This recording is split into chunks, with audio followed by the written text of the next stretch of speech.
Scuderia Ferrari did not find the expected performance at the 4.657-kilometer Circuit de Barcelona-Catalunya last Sunday, encountering several issues that weighed on the Barcelona weekend. Overall, 3 factors can be identified that stopped the SF-24 car in Spain, starting with bouncing, which forced the Maranello engineers to find a compromise, penalizing other aspects.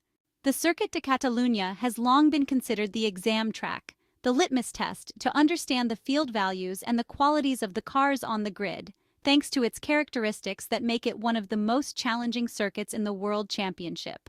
For this reason, even though the calendar has changed over the years, as has the layout of the track, the Spanish round was one of the most anticipated this year, to find answers to the many doubts about the value of the grid. Some questions have been answered, while for others it will be necessary to continue waiting for future Grand Prix, also because this season is showing how things can change within a few races. However, there is one team from which more was expected, namely Ferrari. On one hand, it is true that the Catalan track did not best suit the characteristics of the SF-24, which had already shown in other World Championship events that it was lacking in high-speed corners compared to both Red Bull, the absolute benchmark, and McLaren. On the other hand, there were also elements that penalized the weekend beyond the SF-24's own expectations, starting with the return of bouncing, as admitted by Carlos Sainz on Saturday after qualifying.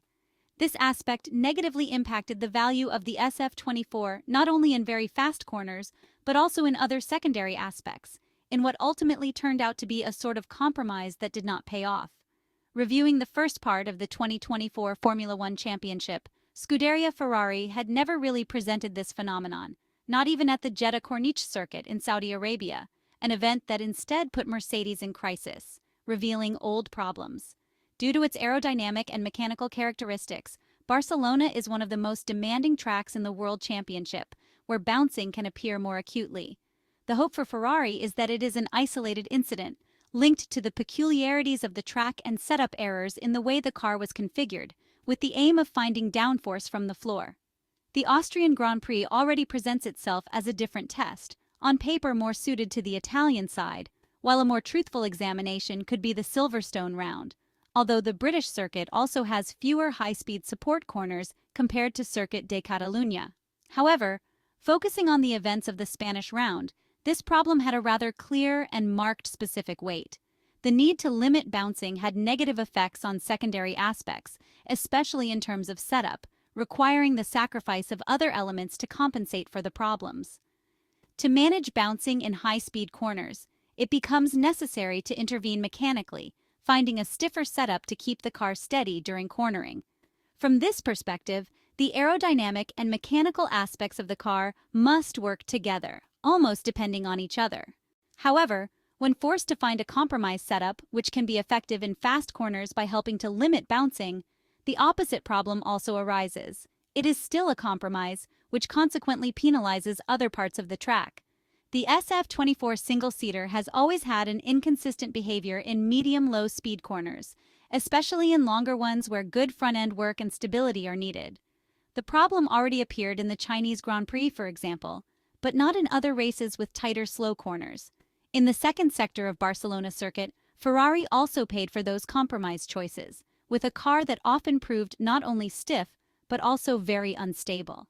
Charles Leclerc's mistake in Turn 5 during qualifying partly stems from this general instability observed in various sections of the track, not only very fast ones, where the drivers had to work a lot with the steering wheel, but also in medium-low speed corners where a softer setup could help. Although Charles Leclerc generally struggled at the start, switching to a setup more similar to Carlos Sainz's, this instability also negatively affected one of the Monegasque's strengths, braking. This issue impacted not so much the act of braking itself, but the ability to carry speed into the corner, leading the Maranello team to reconsider the definition of deceleration points more conservatively. In effect, these two elements, bouncing and general instability, represented two interconnected factors that ended up penalizing not only the car's overall performance, but also the driver's confidence in multiple areas of the track. However, beyond purely technical considerations, something also did not work as hoped on the strategic level, even though, in this case too, the two aspects have some points of connection. The position swap between the two Ferrari drivers in the early part of the race generated various controversies, but also had a double impact on the race. Chronometrically, it did not represent a significant loss of time, as Frederick Vasseur rightly pointed out in interviews. However, it weighed more on the track position and tactical choices between the two drivers. Even if Charles Leclerc had been ahead, Ferrari would likely have adopted a similar strategy, given the effectiveness of the undercut, also choosing the ideal moment, knowing that Mercedes would still have had to react for George Russell. The discussion would then have shifted to the second stint. Estimating fuel-corrected times, considering the fuel difference at the time of the stop, the gap between Charles Leclerc's pace on the medium Pirelli tires and Lewis Hamilton's is minimal, highlighting the good pace of the Mercedes driver. Additionally, it should be noted that in the first part of the stint, the seven-time world champion had to fight with Carlos Sainz, while in the middle part, he was behind George Russell. When he had clear air, his times dropped, showing there was room for improvement. Extending the stint to benefit from fresher tires makes sense, but there is a limit where extending too much does not allow for recovering the accumulated gap. For reference, Charles Leclerc's gap at the time of Lewis Hamilton's second pit stop was greater than at the first stop. Added to this is the fact that if the tire offset in the first stint was 8 laps, in the second stint it was halved, with a similar error to that made by McLaren against Max Verstappen.